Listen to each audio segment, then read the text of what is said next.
Um, it's well, I'd like to thank Fintan, but I probably wouldn't if I started all over again. But I would like to thank the Fintan and the Heritage Group for inviting me to take part in this project. I checked it back last night, and I see I was invited on the 18th of January to put my head in the noose, and the deadline was July. And I know from past experience that this was a very tight deadline. For instance, the last book I wrote took 3 years to research, write, edit, proofread, and print a new job. And this was the same thing that had to be done. So to do this book in 6 months was going to be a challenge. I just made it. The manuscript was sent off for printing on the 20th of July. I started to research this period 20 years ago when it was dangerous and no one else was interested. This whole 1912, 1922 period. I was primarily interested in the Great War. I was commissioned by the late and much missed Noel Ross of the County Louth Archaeological and Historical Society to compile a register of County Louth fatalities in the Great War. I thought, fine, that would take a couple of months. That comparatively straightforward project took on a life of its own and expanded into an examination of the context, which included 1916, the War of Independence and the Civil War. And here I am 20 years later, still working on it, still uncovering stuff, still revising my opinions. My last book, Louth and the Irish Revolution, to the best of my knowledge, was the first book published which examined in detail the period 1912-1923 in County Louth. In that book I was restricted to about 70,000 words, which sounds a lot, but it's not really. I have an unpublished manuscript of 100,000 words on the Civil War period alone. Because of space restrictions, the killings of Patrick Tierney and Sean O'Carroll got a minimum of attention. It was dealt with in a couple of lines, with no examination of context. I was glad in this book launched today to have the opportunity to come back to the story of Tierney and O'Carroll and to re-examine it. This area suffered greatly during this period, 1912-23. During the Great War, about 150 men died from the Mid-Louth area during the war, and the grim mathematics of war showed that multiples of that, many hundreds, would have come home wounded. Just imagine that if you can. We are familiar with the pall of silence and gloom that can descend on a community after a single or multiple tragedy. Thankfully, it is an occasional experience.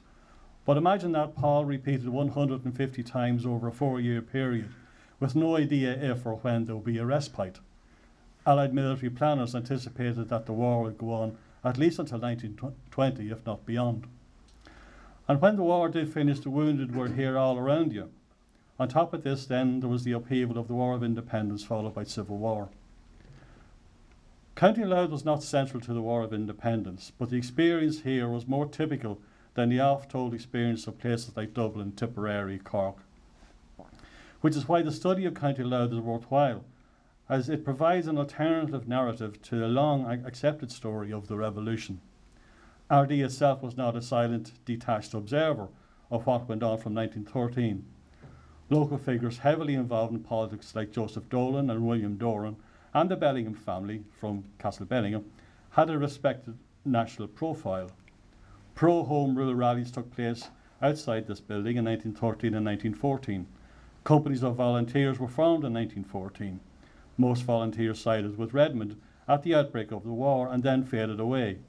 Recruitment drives took place out on those streets for the British Army.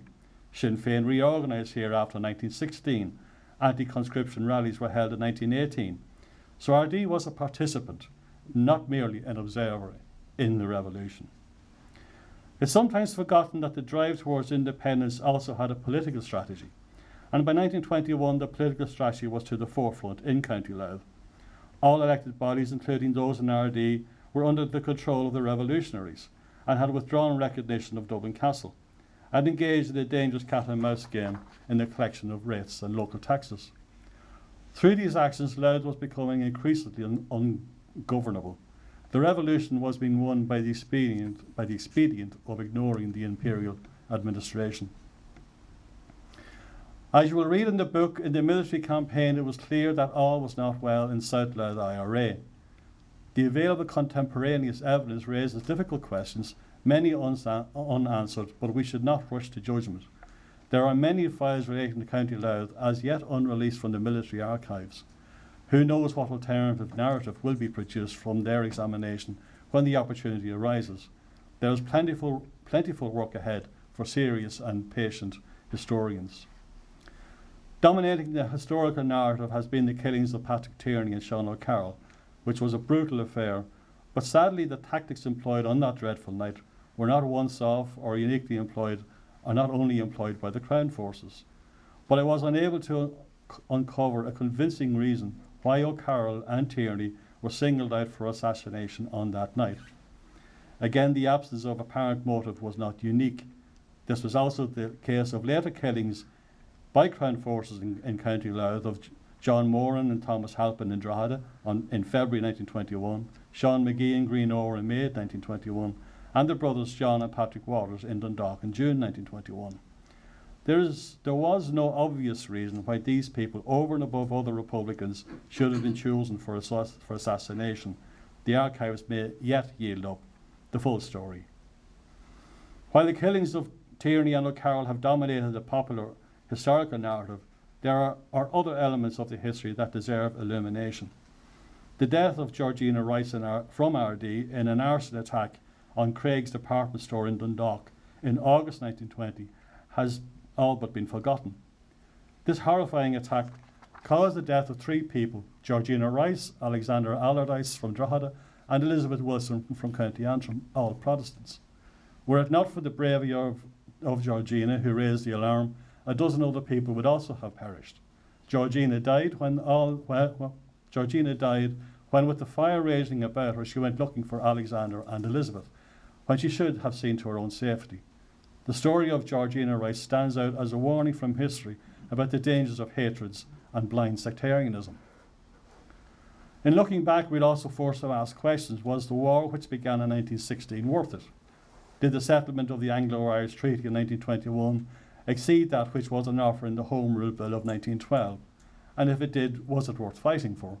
Was it worth dying for? Was it worth killing for? You could change the question around.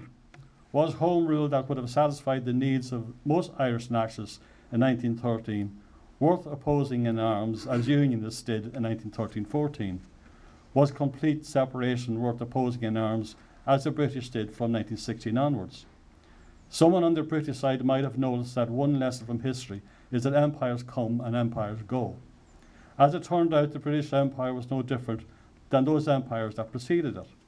It was at its zenith in 1921, but within a generation it was gone. They took their flags with them and they went. With a different approach and with an appreciation of history, the dismembering of empire may not have been so divisive. So was it worth it?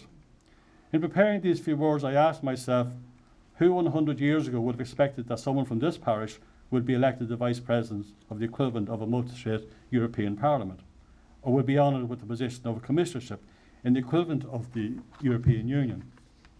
Then I realised that this was exactly what the people of 1916-21 expected and anticipated. The confidence of the revolutionary movement in their own cause was palpable. Nowhere in the archives is there a hint that they anticipated defeat. Their confidence that the Irish voice would also be heard internationally was admirable, and in that they were right.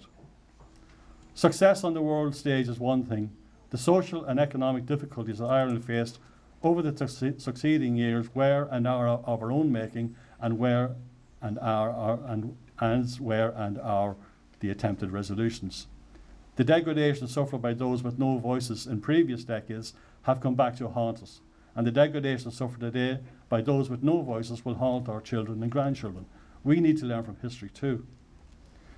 In January 2020, in a bile-filled valedictory address to the European Parliament, complete with flag-waving antics, Nigel Farage repeatedly trumpeted how much he hated the European Parliament, he hated the Court of Justice, he hated the European Commission. Mairead McGuiness, chairing the session, having first told Farage and his group what they could do with their flags, which should be on a t-shirt really. Then more importantly also said, the word hate was used in the last contribution, and I really think we should not hate anyone, or any nation, or any people. In January 1923, a letter was published in the Dundalk Democrat, written by an officer of the 4th Northern Division, which blamed the outbreak of the Civil War in County Louth on jealousies and hatreds. He wasn't far wrong. Over the next 2 years, we have to face the most difficult part of the decade of commemoration. That is, we have to deal with the centenary of the Civil War.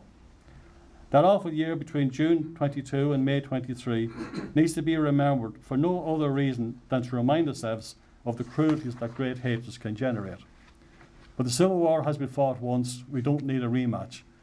While we need to remember for fear we might relive, the past is past and cannot be changed. So let's leave the hatreds where they belong, in the past. I fear sometimes that the integrity of the divisions of 1921-22 seem to have been scarcely diminished. Recent controversies over the commemoration of the Royal Irish Constabulary, and currently going on about the marking of the establishment of Northern Ireland and partition, show how easily long past history can suddenly become current affairs. As Mairead said, we must guard against hatreds. I have 5 grandchildren, 6 years and under.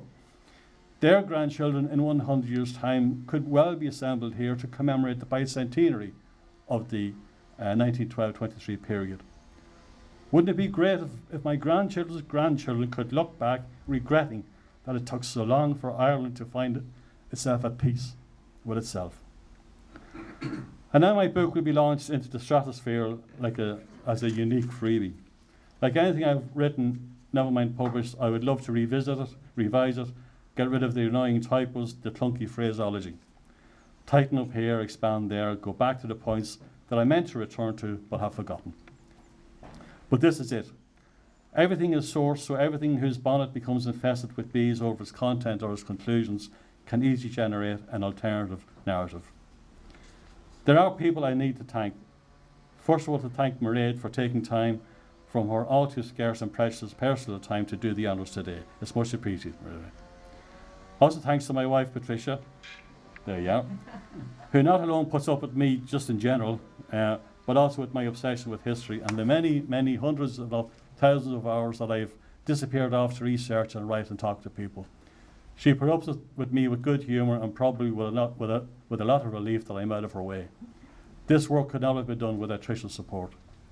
Secondly, my 2 good friends, Jean Young, who can't be here today, who typeset the book and who drew the maps, and Brendan McAvenue, where are you, Brendan? Over there, waving there. The Kaiser of the stray commas who proofread the manuscript.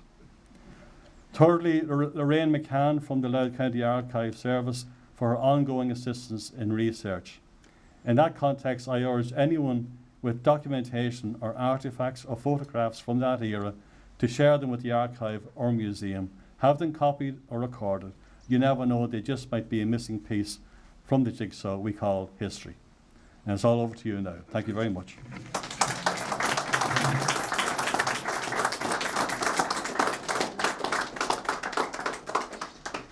We now call on Mairead to say a few words. Mairead, can't you?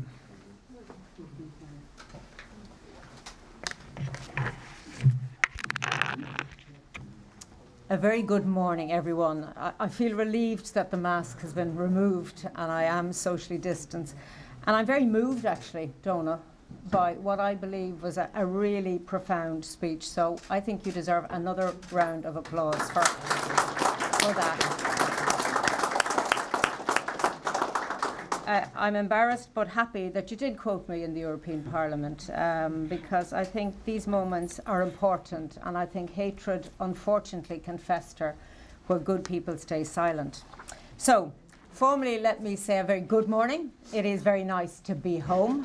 As you know, Ardee is my hometown. And I have moved about a bit. As you mentioned, I was First Vice President of the European Parliament, and I'm now one of 27 European Commissioners, but I'm happy to say I'm the only one that comes from Ardee in County Louth, and that gives me a sense of pride. And actually for me it's the culmination of a core belief I've held from a very young age, and I see very young students there, so I hope you take this message, that nothing or no one should prevent another from striving to be what they want to be. It's a message I bring to school children of all ages when I visit and talk about my work previously in the Parliament and now as Commissioner, and we're able to do that now as movement is freed up. And I talk about the European Union and about its very essence, which is a peace project. In fact, last Thursday I visited a lovely school just outside Paris, and I answered questions from students about Ireland, about social Europe, about the future. And more importantly, I listened to their questions and thoughtful comments. And that visit was part of a wider engagement because I also met the finance minister and central bank, etc., talking about core financial issues. And maybe while I have the microphone, just to say that sometimes people think that financial services, financial stability, capital markets union are removed from you. But of course that's not the case. We all use financial services every single day, and indeed more so in a digital field. But more about that when I'm at a different function. I think today is really important. We're meeting in person. It is another step on the road for Ireland towards a reopening. And Donal Hall, I've been reading about you and your strength and your determination to follow up on a deep love of history by academic research. And my goodness, have you dug deep into the archives. And Patricia, can I say thank you for allowing him to do that? Because without your work, we would not be here today. This book, which I will formally launch about Ardee and the Irish Revolution in that period, would not exist. And the memories and the stories behind this publication would not be told. So we're very grateful to you for putting this book together. And I know that because COVID happened, it wasn't easy for you to do the work. And I think particularly then I congratulate you for the work that is here. I want to mention those who supported Donal in his work, and I want to mention Fintan Malone, and thank you, Fintan, for your kindness and your understanding about when I might be available, and I'm so happy that it happened. But Fintan, has made me aware of the Ardee Heritage Group, the County Louth Archaeological and Historical Society, and Louth and Meath Educational and Training Board. Of course, the involvement of the Active Retirement Group and Ardee Community School, where I did my Leaving Cert many decades ago, also must be acknowledged. And for me, what's really nice is this here. The fact there is a link with my work and the funding of this project. Because, my presence, I think, makes that link. We have, you've received support from the EU's Peace 4 programme. Northern Ireland and Ireland. And I think we should acknowledge the work being done, for peace and stability in this and on this island over many decades, and the role of the European Union. Some of you may have heard of the expression used by EU commissioners, and I do it myself when referring to their home country. The phrase is, "the member state I know best," rather than using the name of that country. And this reflects our role as EU commissioners. So we serve the European Union as a whole, but of course we never forget where we come from. Now, I have to say, Donal, reading your book, I'm prepared to admit that I've learned a lot about Ardee, my hometown, in the member state I thought I knew best. The truth is that we live our lives in the wrong direction, looking forward, propelled by history and events, but not always having the time to assimilate, to understand, or even fully know what has shaped us. And that's why our historians, local, national, and European, are so, so important. And that is why one day I may get to study history of the member state I know best in more detail. It's something that I would really love to do. And also study wider European history, out of which the coal and steel community grew from the darkest days of war and conflict, becoming today the European Union. I think it's really worth reminding ourselves that this evolution from war to peace in Europe and reconciliation only occurred because of the work of men and women who believed in a peaceful future. Now, of course, the European Union today is bigger, it's more diverse and more complex. But the core values of democracy, the rule of law, and human rights remain central to its very existence. I spent 17 happy years as a member of the European Parliament and was indeed honoured to serve as first Vice President. Meeting and working with members of Parliament from across the Member States was an education in itself, learning about their history and their development. I think of a Latvian MEP colleague, Sandra Cagnetti, who helped me understand the history of her country. Reading her book on frozen sands reinforced the realities of her world, which began at her birth in a Siberian gulag, with all of the horror that that invokes. Of course, I'm often asked about Ireland and Northern Ireland, particularly since the decision of the United Kingdom to leave the European Union by referendum in 2016. I do my best to explain how it was during my childhood and teenage years, and how it is today, from conflict to peace. But I always say that resolving conflict and building lasting peace takes much longer than one generation. As an Irish person, I'm glad that EU funding for peace and reconciliation has been significant and that it continues to be made available. Indeed, for those who want to know more about that commitment to peace and reconciliation, I'd recommend a publication from the special EU programmes body itself, The Story of Peace, Learning from EU Peace, about the funding in Northern Ireland and the border region, where context, calibration of expectation and humility are explained, and that there is no reconciliation without inclusion. I can quote from that book, which recognises the importance of peace programmes, but also their limitations. In the book it says peace programmes are not alone and will not alone transform societies and communities. At best, they will contribute to conflict transformation. But it is only one component of a very large, very complex, very unpredictable process. Peace-building programmes do not substitute for progress needed in the formal political processes in post-agreement political arenas. And at this point, I want to acknowledge the presence of current and former members of our Oireachtas, and if I may touch the shoulder of Seamus Kirk, who once served as Minister for Horticulture, and we would have worked well together when I was a very young journalist, and it's lovely to see you here today, Seamus. So let me go back to this quote in that book about what peace building involves. So these programmes, as I said, are not substitutes for private sector investment, which is needed to transform conflict-distorted economies, and there will never be enough funds, indeed, to do all those complex pieces of work. But for me, as I looked through that book, the one quote that chimes is, "Peace cannot be bought. It must be built by human effort and by understanding." The book that we're launching today tells stories of lives cut short, of divisions in society, and of events in the period 1912 to 1923. It is particularly interesting for the families in Ardee today, with direct links to those who feature in the book, and I acknowledge the presence of those families. We've had lovely chats earlier before the event started, and I'm sure it's quite a poignant moment also, but it is lovely that you're here to share it with us. I think the details in the book are important, and the historian has delivered us with all of those details. But I think it's also important in this moment to reflect on how life continued, despite these revolutionary times, and how today we are the product of those times. Of course, history didn't start in 1912, nor indeed did it end in 1923. We are a century past those monumentous events, and don't like to commend your words in relation to how we deal with all of that. Independence, the Civil War, the foundation of the state, and partition.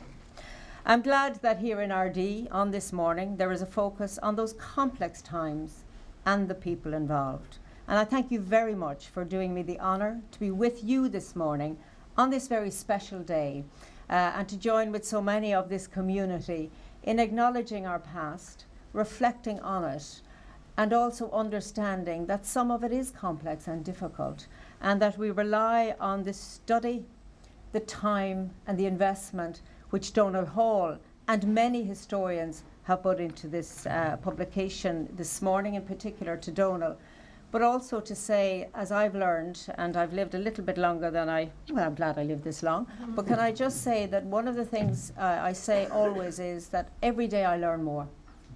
I sometimes wonder, is my understanding better? But every day I try and understand more, and not to judge immediately. And indeed, some of the better political moments, and maybe those who are in the political space would acknowledge, are when we're silent and listening. So thank you all very much. It's lovely that we're able to gather in such numbers, and I'm really happy to be at home here in Ardee at this really lovely event, and my congratulations, Fintan, to all of those who were involved, and of course to Donal, who did the work. Thank you very much.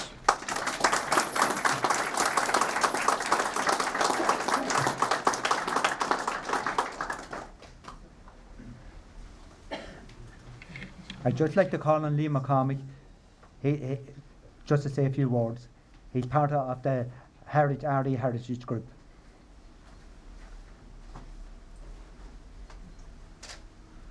Good morning, everyone.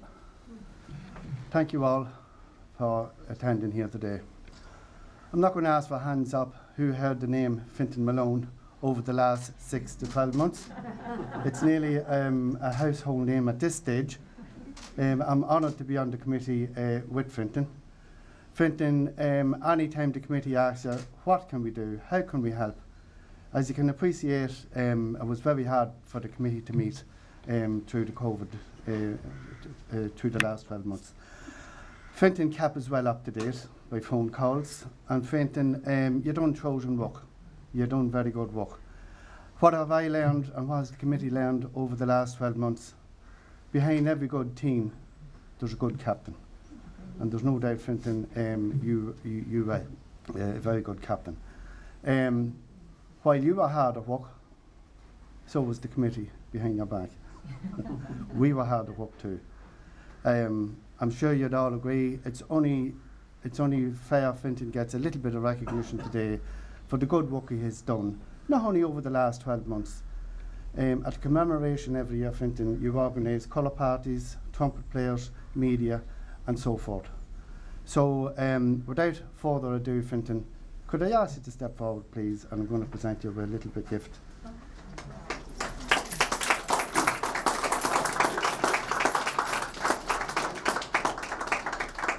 This was all put together by Town Picture Frames at the bottom of the town, and we're very grateful for that. And Sean, you can blame Sean King for this. Sean was the mastermind behind it. So, thanks very much, Fintan. Yeah, we got that. Thank you very much, everyone. Ladies and gentlemen, all I can say is that this is a surprise. I wasn't expecting this. But I have to say that everyone played a part, and each and every one had played a very important part and a very important role in getting this project off the ground. There's not one man, it's everyone, and everyone that took part. Even there's people out there that give information, and I'm sure Annie Keenan and the Ardee Community School students will be able to tell you to phone them up, and they sent emails and they replied and give photographs. And all these people should not be forgotten. This is an opportunity for Ardee to put Ardee on the map, and that we are here to celebrate the centenary of Patrick Tierney and Sean O'Carroll. I call on Donal Hall now to make a presentation.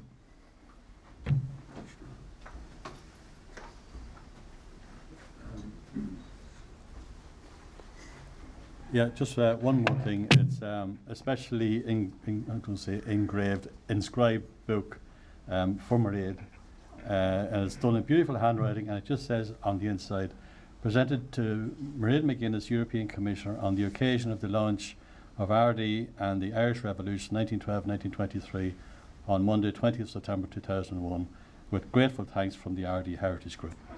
So Mairead, if you... Very special. Thank you.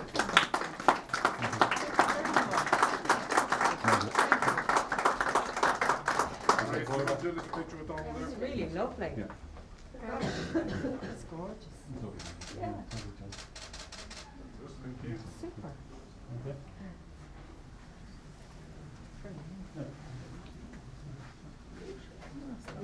I'd like to call on Annie Keenan. I'm not used to this. Just want to say thank you so much, Mairead, for coming out of your busy schedule to us. Active Retirement had great fun on this project, and we're delighted to have been involved. So thank you very much indeed. And thank you to Donal for his book. Haven't seen it yet, but looking forward to reading it.